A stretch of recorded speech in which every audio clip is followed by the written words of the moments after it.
Bien, estamos hoy a 14 de marzo. En algunos lugares lo escriben así.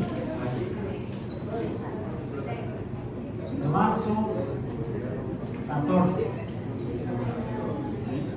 En México pocas veces es así, ponemos 14 de marzo de 2025. Decimos luego en los sistemas de cómputo donde hay que poner la fecha, vienen 6 casillas. Las primeras 2 dice DD, día, las siguientes 2 dice MM, mes, y las últimas 2 o 4, AAA, sí, el año. A veces nada más son los últimos dígitos, a veces todo el número del año completo. Entonces sería día, mes, año. En algunos lugares se acostumbra a poner mes, día, año. ¿Cómo quedaría entonces? El mes sería 3. El mes. Luego el día, 14. Y recordemos que lo que dice la Oficina Internacional de Pesas y Medidas, el BIPM, es que las cifras enteras se separan de las fraccionarias, de las decimales, mediante la coma decimal. En México no lo hacemos así. Usamos el punto decimal, que usan los gringos, que usan esta forma de escribir las fechas. March the 14th. March the 14th. O 314. ¿A qué huele? ¿A qué se parece? Esto sería igual. O no igual. Aproximado. Sí, aproximado. Aproximadamente pi.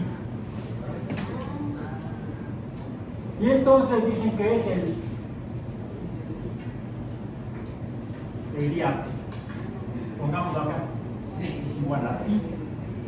Entonces sería hoy el día pi, día o el pi día. Mejor lo dejamos así, no va a sonar, se puede malinterpretar. Alguien diría, bueno, es que ya es el último día de la semana, es el pi día. Okay. El pinche último día de la semana. En realidad, esto es un truco, un pretexto para hacer fiesta. En Estados Unidos, espero que siga, si no es que también lo va a destruir la gente naranja. Aquí lo tengo bien, la gente naranja. Porque están destruyendo la ciencia allá. Pero suelen celebrar, y en las escuelas, sobre todo en las escuelas básicas, hacer algunos actos o actividades referente al día pi. Por ejemplo, para hacer ejercicios de matemáticas y que los niños entiendan, le pierden el temor a las matemáticas. Obviamente dicen a las matemáticas, uy, qué miedo. Yo digo que esto es un truco para promover cultura científica, matemática, porque en realidad es una aproximación. El número pi es 3, pongámoslo en español, en mexicano, punto decimal. 3.145294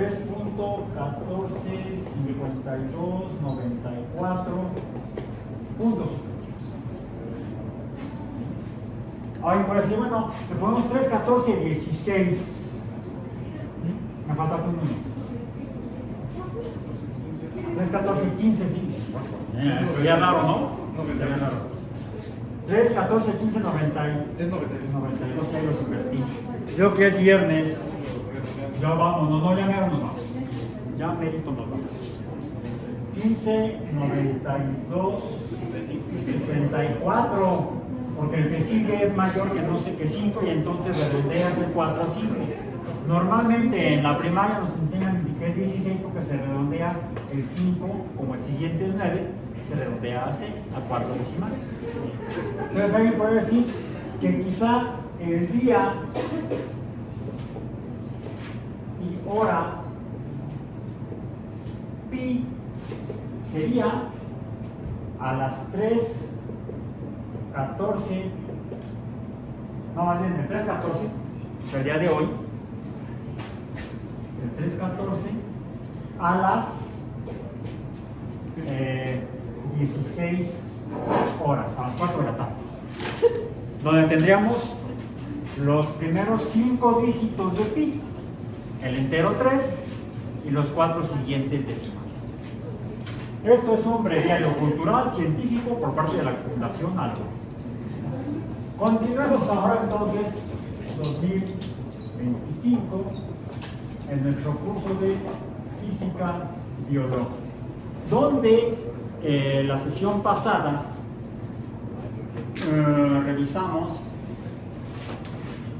pasamos de delta X entre delta T igual a D. Recordemos, vectores. De delta B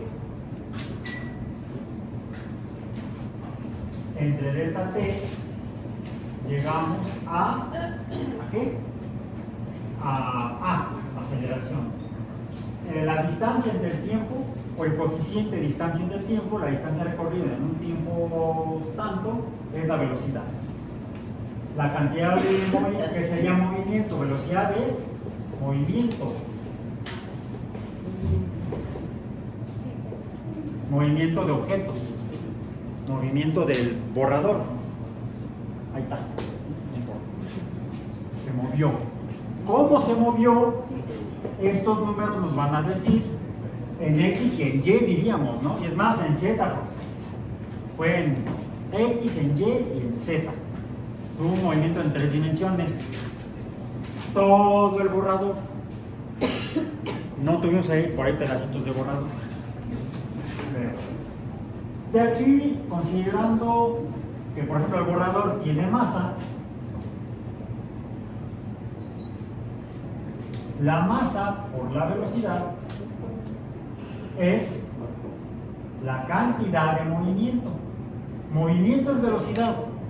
La cantidad de movimiento, que es una cantidad, o sea, la velocidad, pero la cantidad de movimiento es m por v. Movimiento, vamos a poner punto y coma. Cantidad de movimiento es la masa que se movió a esa velocidad, o la masa que se mueve en esas velocidades. Diríamos aquí velocidad en x, por ejemplo, y podríamos determinar la cantidad de movimiento en x. Y vimos que en x el progreso es más o menos constante, más bien en y es cuando es no constante, y entonces tendríamos una variación en a. Puede haber variaciones en a. Delta a entre delta t. Si viene la caída, a es constante, no hay variación en a. En la caída, en cualquier cuerpo astronómico, la aceleración de caída es constante. Pero no vamos por la vida con aceleraciones constantes. Estás esperando que llegue el autobús o el metrobús o el turibús. No, porque no vamos a paseo todavía, ¿verdad? O el cablebús y demás buses que hay en la Ciudad de México. El metrobús, dijimos. Está esperando, llega el vehículo y para abordarlo, ¿qué haces? Te mueves, pasas de reposo a movimiento, velocidad, entonces tuviste una aceleración. En el momento en que te subes al vehículo, ¿qué haces? Te detienes porque tienes que pagar el pasaje. Si es de la Ciudad de México o del gobierno, pues con la tarjetita. Si es del concesionado, todavía te aceptan las monedas y los billetes. Te vuelves a detener, vuelves a estar en reposo en lo que pagas. ¿Cuál es tu velocidad? 0. Entonces pasas de una velocidad m a una velocidad 0, tuviste una aceleración negativa. Entonces vamos por la vida acelerando y desacelerando y ni cuenta nos damos. A ver si sí, cuando desaceleras muy rápido ya se enseña mi foto. Pero entonces dice, ahí sí lo sientes. Y lo sientes. Y lo sientes. Y lo sientes mucho. ¿Y esto qué es?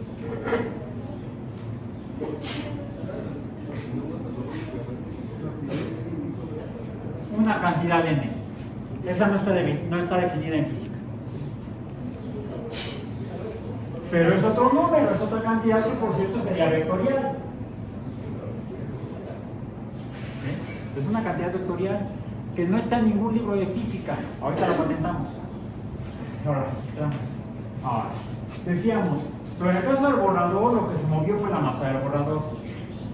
Se aceleró, hubo un cambio de velocidad, un cambio de posición, luego se desaceleró cuando chocó con el pizarrón y luego cuando chocó con el piso. Entonces aquí también tendríamos que considerar que A es el cambio en, vamos a decir en B, pero entendiendo B como el movimiento. Aceleración es cambio en el movimiento. Tenemos tres cantidades que nos hablan del movimiento de las cosas. La velocidad, movimiento. Momentum, cantidad de movimiento. Aceleración, cambio en el movimiento. Y por supuesto también si cambia la velocidad también habrá un cambio en la cantidad de movimiento. Cuando tenemos un cambio en la cantidad de movimiento, me voy a pasar para acá abajo. Cuando tenemos m y cambia la velocidad, por ejemplo, cuando hay una desaceleración, hay de dos tipos: el impulso y el impacto. El impulso y el impacto. El impulso, cuando la velocidad aumenta, hay una aceleración positiva, y el impacto, cuando hay una disminución en la velocidad o desaceleración o aceleración negativa. Ahora, puede también suceder, en el caso del impulso, en algunos casos, por un delta m, cambio en la masa, que puede o no dar lugar a un cambio en la velocidad. Lo voy a poner como si no hubiera cambio en la velocidad. Y esto es muchas veces la causa del impulso, como en el caso de los cohetes. Aunque curiosamente también se va dando un cambio en la aceleración. Se va dando un cambio en la velocidad y puede ir cambiando la aceleración. Pero eso estamos en física biológica, no en física espacial, de viajes espaciales. No en astronáutica, vamos a decir. Esto existe en la naturaleza biológica. El impulso con delta m por b existe en el mundo biológico. ¿Saben de algún fenómeno biológico en el que haya un cambio en la masa y provoque un cambio en la cantidad de movimiento? Algo que se mueva porque cambia su masa. No, pero estoy hablando de seres vivos o de sistemas biológicos. ¿Como el transporte de vesículas? El transporte por vesículas. ¿Cambiaría la masa? A nivel celular, sí. Yo conozco el movimiento por cilios y por flagelos y por el movimiento amiboideo. ¿Han jugado parejas de animales? ¿No? ¿A qué juegan ahora los jóvenes? Juegan a los videojuegos o en el celular, ¿no? No, en la consola es con los pulgares. Tienen los pulgares más rápidos del oeste. Lo veo en mis hijos. Pero tengo una de ellas. Es casi gamer. Casi, sí, porque formalmente no quiere ser gamer. Dice que como hay muchos mejores que ella, mejor para no autohumillarse, dice que no es gamer. Es aficionada a los juegos nada más. Cuando no existía internet y no había videojuegos, jugábamos a otras cosas, ¿no? A las canicas, al tronco, al chiraspelas, no sé tanto. Ya más grandes, aunque no había teléfonos celulares, había videojuegos, pero eran muy caros. Había videojuegos, pero eran en los arcades, le dicen, en los salones de videojuegos. Ahí controlaban los celulares para encontrar videojuegos. Entonces nos reuníamos los viernes en la noche y nos poníamos a jugar parejas de animales. Pregúntenle a su abuelita o a sus papás cómo se jugaba. Se reparte en pedazos de papel, se escriben por pares de papeles el nombre de algún animal: perro, gato, elefante, lo que sea. No, espérate, no lo que sea, inicialmente. Y entonces se ponen en una recipiente, doblados, y se mete la mano. Entonces, por azar escoges el papel que te toca y sin decirle a nadie, lees el animal, te lo guardas el papel. Y entonces vamos a empezar. Y empiezas, wow, wow, wow, wow.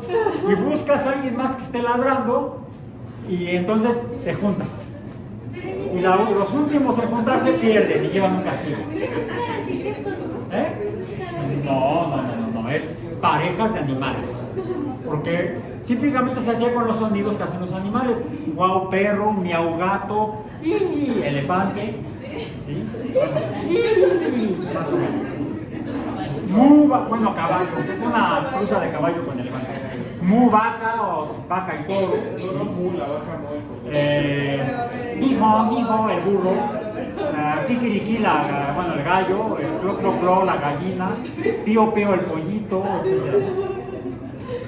Pero imagínense parejas de animales jugado por estudiantes de biología. Amiba, bacteria, espermatozoides. Entonces, ¿cómo hacen las amibas? Y buscabas a alguien que estuviera haciendo lo mismo. Entonces te juntabas. Pues ya no eran solamente animales, eran también protistas. O sea, todo el reino, todo el mundo de la biología.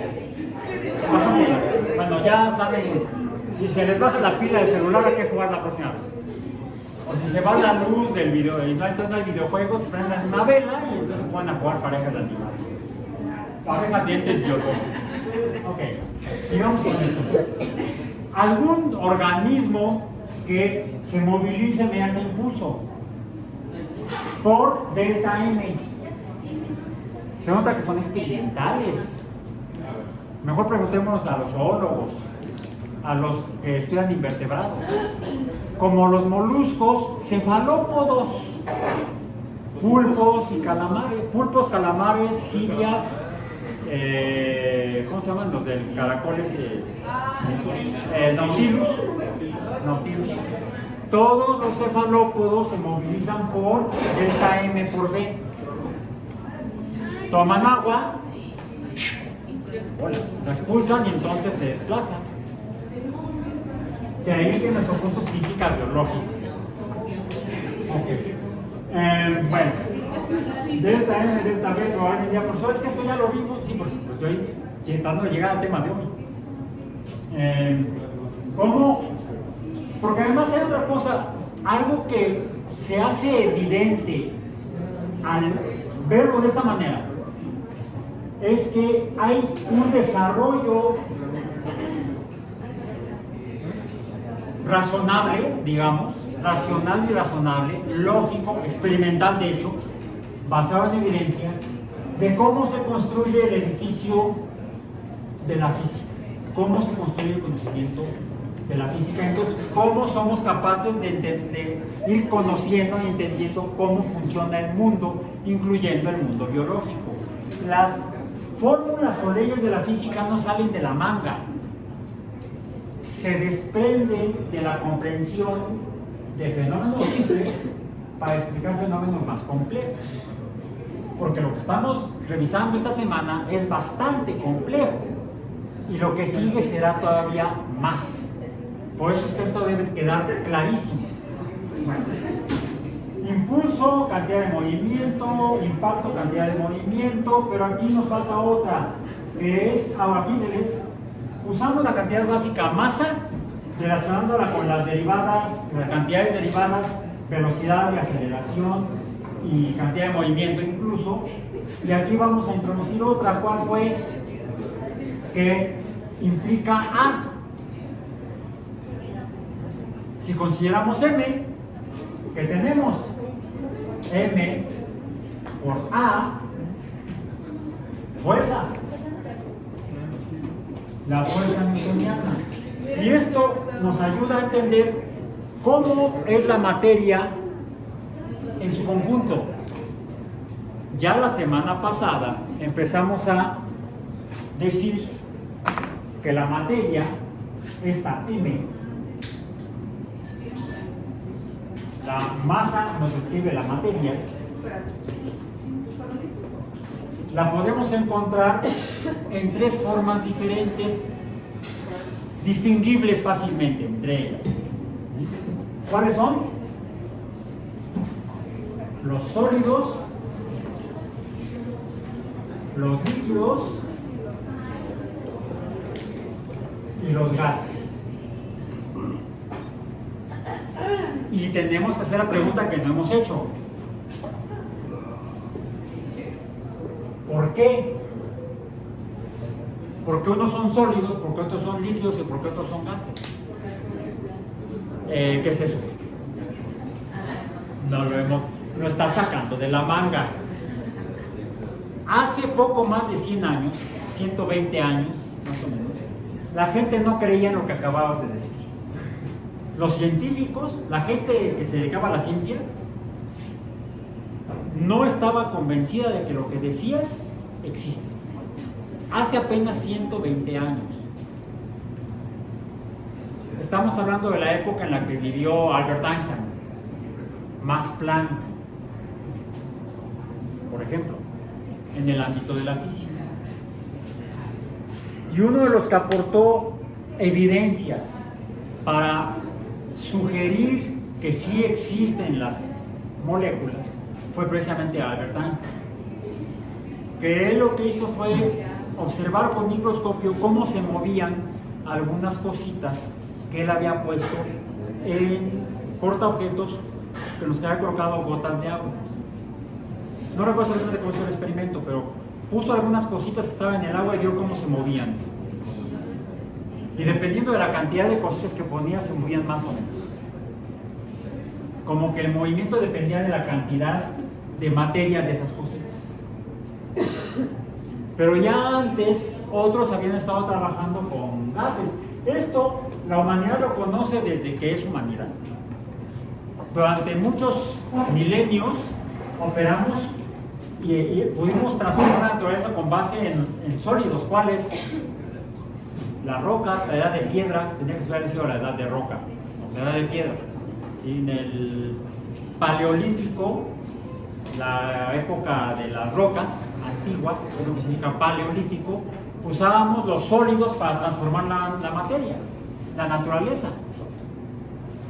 Dependíamos de los líquidos, del agua. ¿Sí?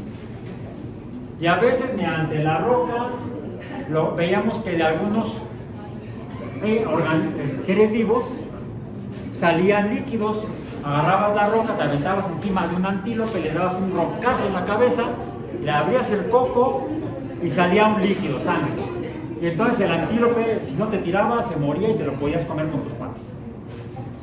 Así es cuando finalmente pudimos ser cazadores. Porque no tenemos ni garras en las manos, ni en los pies. Bueno, hay que cortarse las garras de los pies.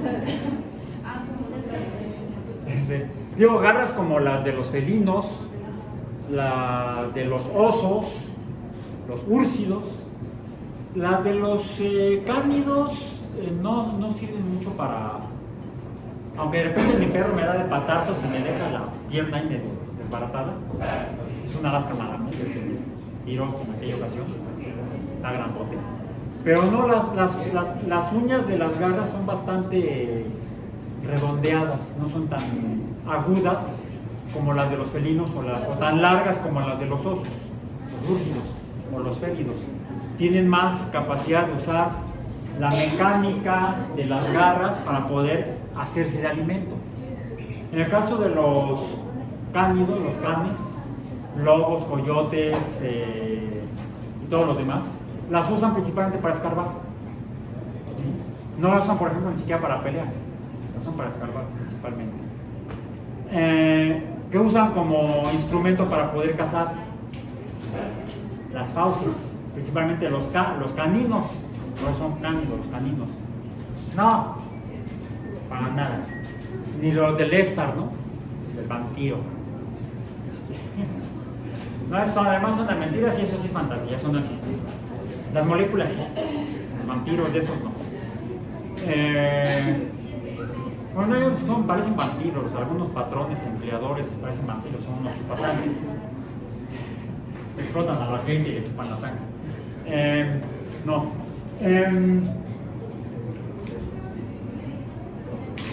Por eso es que antes de ser cazadores éramos nada más recolectores y carroñeros. Eso sí, en el este de África, quizá algún león o algún otro felino grande cazaba algún antílope o algún buey de agua o algún buey que se dejó. Lo cazaban, lo comían la manada y dejaban ahí restos, y luego llegaban las hienas, se comían otro poco, llegaban los buitres y empezaban a comer. Y luego estábamos nuestros ancestros, los humanos, ahí nada más viendo, escurriendo la baba, viendo lo que se comían los demás. ¿Qué podíamos hacer? ¿Qué podíamos hacer? Somos muchos, no es que seamos machos, es que somos muchos. Podríamos haber espantado a los buitres poniéndonos a gritar y agitando y los buitres se asustaban, volaban y entonces podíamos consumir lo que quedaba. Quizá de ahí que queda la tradición de que la carne más rica es la más pegada al hueso. Antes de ser cazadores fuimos carroñeros y recolectores. Después fuimos cazadores cuando aprendimos a usar los sólidos como las rocas, las piedras, para cazar animales. Por ejemplo, líquidos, el agua y gases después de comer. Después de comer pensabas que los gases, ¿para qué usamos los gases? No. Los gases no los podíamos usar más que cuando sabíamos que teníamos que respirar. Quizá también tratábamos de pescar. Ibas detrás del pez, te metías abajo del agua y tenías que salir a respirar. Era nuestra única conciencia respecto a la existencia de gases. La respiración pulmonar.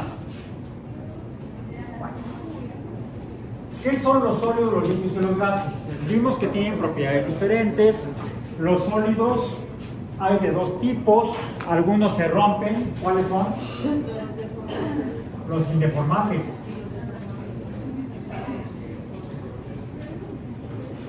Y los que no se rompen, que son los deformables. Y podemos ver cuando apretamos una pelota de esas de antiestrés, que cambia su forma. Incluso un poco de pelota se va hacia un lado y otro se va hacia el otro cuando la oprimimos, ¿no? Cambia la forma y se desplaza en el espacio.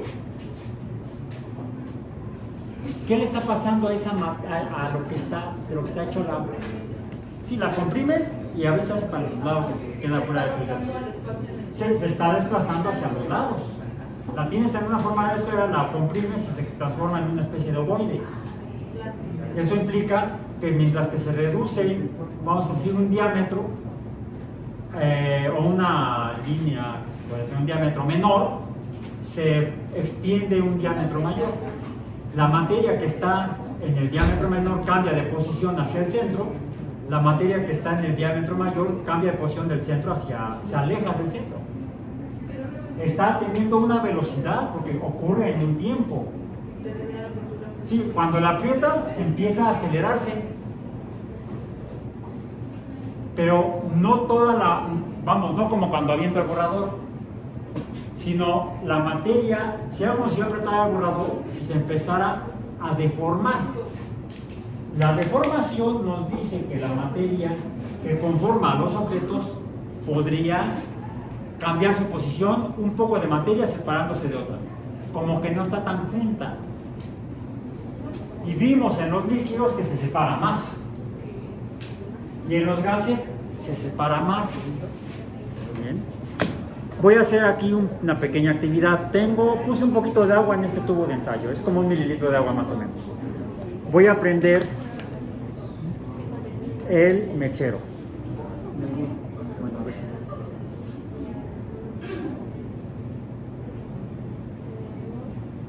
Eso si quiere el mechero.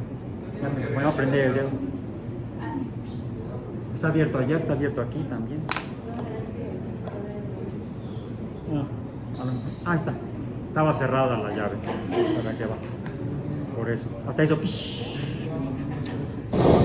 Ay. Me dijo. Poco a poco. Le voy a cerrar acá. Ahí está. Ahí. Hay que cerrarle más. Ahí está. Bien. Porque hacerlo con esto voy a tardar más con esta. hemos visto que puedo yo cambiar el espacio que ocupa, pero en 3 dimensiones. Hablamos entonces de las 3 dimensiones, que sería entonces delta B mayúscula, ¿sí? Delta B mayúscula. Podría ser en el tiempo, que fue lo último que vimos. Cambio de volumen. Puede ser porque le meto más materia.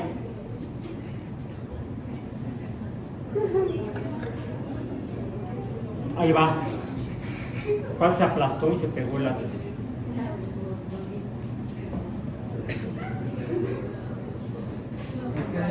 Bueno, ahí va. Y si se sale, tiene menos materia, se reduce su volumen. Pero es la única forma en la que, o sea, el volumen parecería que esto es proporcional, vamos a ponerlo como, es proporcional,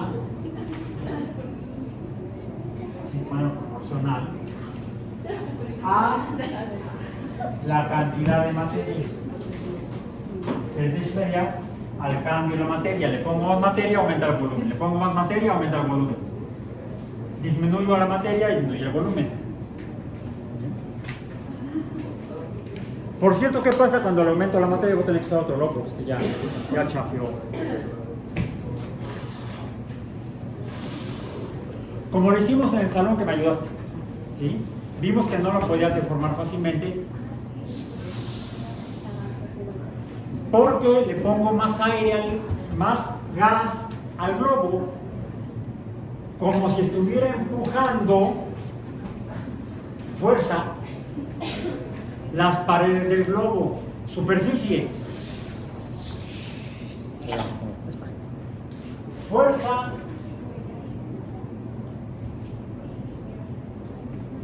sobre superficie.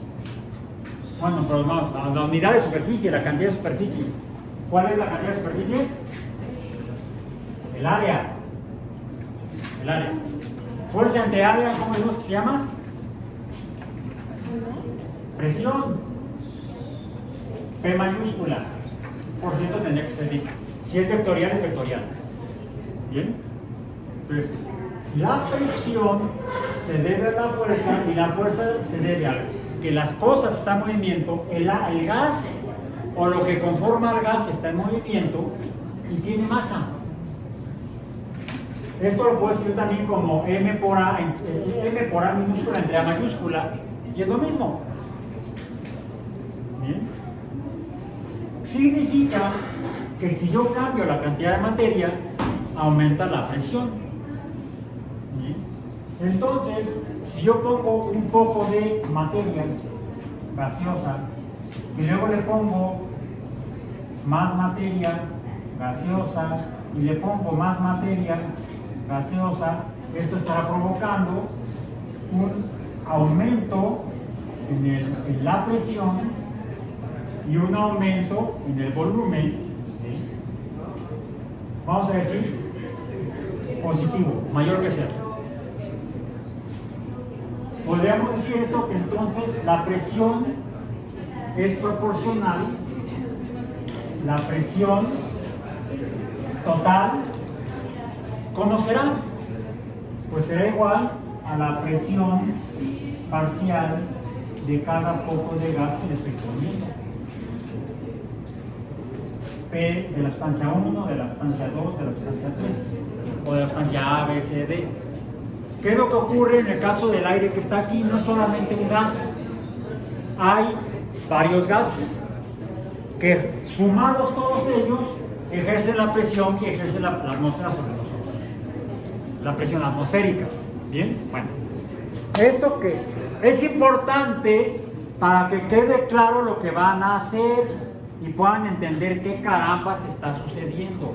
Yo no voy a ir más allá de lo necesario. Ustedes, depende de ustedes el que entiendan lo que sigue. Pero para esto debe quedar claro lo que estoy poniendo aquí. Bueno, entonces, ahora, cambia la presión y cambia el volumen. Dice el ejemplo con el cilindro de la jeringa. ¿Sí? También la fuerza puede provocar un cambio de posición de las cosas. El borrador. ¿Sí? Cambio de posición del borrador. Vamos a pisar como negro. Y vamos a decir aquí, es que hubo una fuerza. ¿Sí? La masa del borrador, el cambio de movimiento del borrador, y quedó allá. ¿Qué sucede si yo ahora lo hago así? Fue mayor la distancia. ¿Sí? ¿Y eso cómo se llama? ¿Cómo se llama esto? Trabajo mecánico. Por eso le pongo la M minúscula, la M, el subíndice. Pero no le voy a poner la M mayúscula. No para hacer M de masa o de metros, no. Trabajo mecánico. ¿Bien? Ok. Sin embargo, cuando hice el fenómeno con la jeringa, ¿a qué me refería yo? ¿Cuál fue el cambio que expliqué con la jeringa? El cambio en el volumen. ¿Sí? Fue el cambio en el volumen que fue delta B. ¿Ok? Aumentó el volumen cuando le soplé la jeringa, o disminuye cuando le soplé la jeringa. Aumentando la cantidad de aire o disminuyendo la cantidad de aire como en el globo. ¿Y qué fue lo que se estaba ejerciendo? Quedamos la fuerza del aire que estaba yo metiendo, la masa del aire, contra las paredes del cilindro, pero no cambió solamente de posición el cilindro, sino el aire. Fue ocupando mayor volumen. Entonces, como tal, no es una fuerza solamente, sino ¿cuál fuerza es? La fuerza sobre la superficie del cilindro, o sobre la superficie del globo, o presión.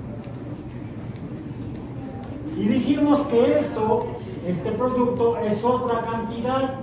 ¿Cómo le llamamos? Revisen su apunte de la última clase. ¿Qué letra le pusimos aquí?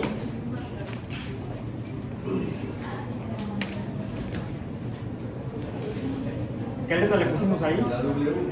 La W es trabajo. Mecánico, estoy aclarando ahora. Trabajo mecánico es fuerza por distancia, o fuerza por delta X. Aquí es P por delta B. No, la J está acá. ¿Es una de impulso o cómo se entiende? J era impulso, dijimos. Aquí sería impulso es J.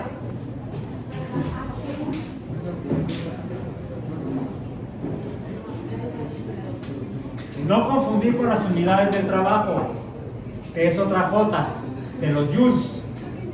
Esta es J de impulso. Las unidades del trabajo, fuerza por distancia, son joules, kilogramos cuadrados, metros cuadrados, todo cuadrado. ¿Sí? Mejor le llamamos joules. Que le llamamos también energía mecánica. Esto es, toda fuerza que produce trabajo es energía mecánica, eso, el índice M. ¿Bien? Pero también tendría que ser vectorial, por cierto. Pero estamos hablando de P por delta B. Revisen su apunte. ¿Cuál fue la letra que pusimos para P igual a delta B? Pero para P, delta B igual a... No, es eso, no. Era una T. De tacos, tortas y tamales, dijimos. Tlacoyos también. De temperatura. T de temperatura.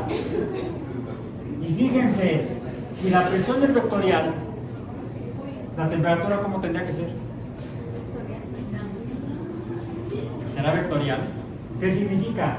Que se le contiene un número y una dirección. Contiene un número y una dirección. Ahorita lo vamos a ver. Pero por lo pronto, mientras que la fuerza por la distancia es el trabajo y es energía, la presión de la materia por cuando cambia el volumen, como en el caso del globo, es temperatura. ¿Habrá habido algo que ver con la temperatura cuando inflé el globo? O podríamos preguntarnos, ¿es la única forma de inflar un globo? Le puse aire y cada vez más aire y aumentó entonces el volumen. Pero hay otra forma en la cual yo puedo inflar un globo. En el tubo tengo materia, agua, y voy a cambiar el estado del agua.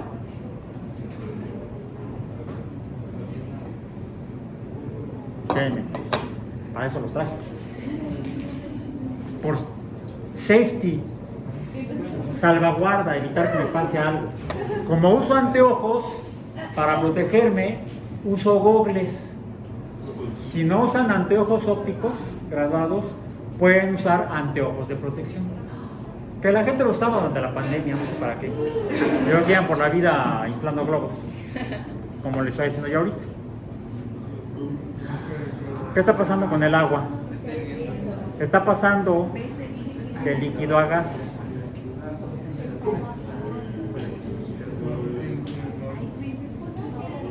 Al menos el globo se está moviendo. El problema es que les digo que... ¿Le puedes decir a Enrique si me puede dar un tubo más grande? Sí. Por favor. Alguien, dile a Enrique si me puede dar un tubo más grande que el que me dio. Porque sí se está escapando el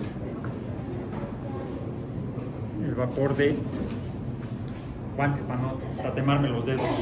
Aunque no son térmicos, sí me van a proteger. Estos son para protección de sustancias peligrosas.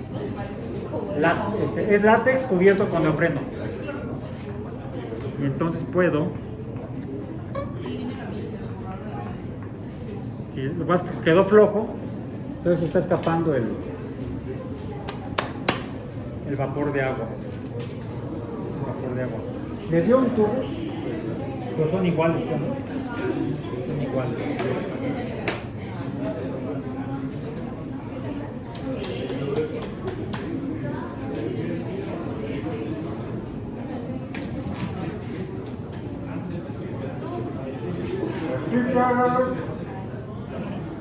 Gracias. Sí, quedó flojito, entonces es como cuando intentas inflar la llanta. Si no lo embonas bien, el aire de la bomba se te sale para todos lados. ¿Quién hicieron cohete de agua? En la evaluación pasada. ¿Quién hizo el cohete de agua? ¿Ustedes hicieron? Muchas veces el problema es ese, que le estás metiendo el aire con la bomba, pero se sale del sistema. Ah, sí, cierto. Voy a calentar el aire, imagínense. Ahí va el agua, ahí va el agua. Esta un poquito más. Ya se me pasó incluso. Está bien así. Así lo dejamos. Entonces tengo aquí un poco de agua en el... A ver, ténganlo por favor, porque no está caliente. Vamos a quitar los guantes para embonar bien el globo. Esto ya se enfrió. Pongo aquí el tubo, pero me quedó con un poco de aire el globo, fíjense. Ya, no tiene aire, para no hacer trampa. Ok, ya está. El globo sin aire, el tubo tiene agua y aire. Y lo que cambia aquí, también por protección, a ponerlo, porque puede salir el agua caliente. Está suficientemente lejos, no te va a pasar nada en el caso de que estalle el globo. Ahí vamos, ahí va.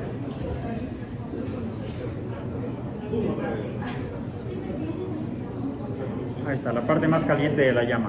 La amarilla es la que tiene menos energía. ¿Por qué es energía esto? Porque está produciendo un cambio en el agua, entonces está realizando un trabajo ¿Pero es trabajo mecánico? Está cambiando el estado de agregación del agua de líquido a gas. La cantidad de agua es la misma, no se está saliendo del sistema. Y está cambiando el volumen del globo. ¿Por qué? Porque el agua está pasando de fase líquida a fase gaseosa. La cantidad de agua en el sistema tubo-globo es la misma, no está aumentando M. ¿Qué es lo que está aumentando? La velocidad de cada poca M. El agua se está separando del agua. Una poca de agua queda como agua líquida, todavía, miren. ¿Sí? El resto del agua que ya no está aquí como líquido, ¿dónde está? En todo el cilindro y en el globo. ¿En qué forma? De gas o vapor. Entonces, aquí estamos demostrando que la materia se transforma. ¿Y por qué se transforma? Por T. ¿Pero qué es T?